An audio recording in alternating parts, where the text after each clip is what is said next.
ভাবনা কেন মেনে কোনো চিন্তা, কেন মেনে কোনো ভাবনা।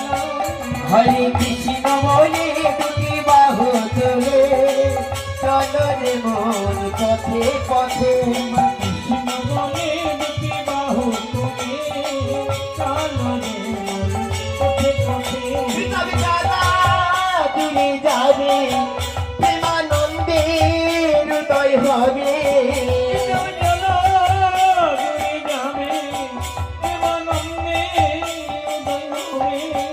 হরে কৃষ্ণ বলে দুটি বাহু তোলে চলো রে মন পথে পথে কৃষ্ণ বলে দুটি বাহু তুলে চলো রে মন পথে পথে।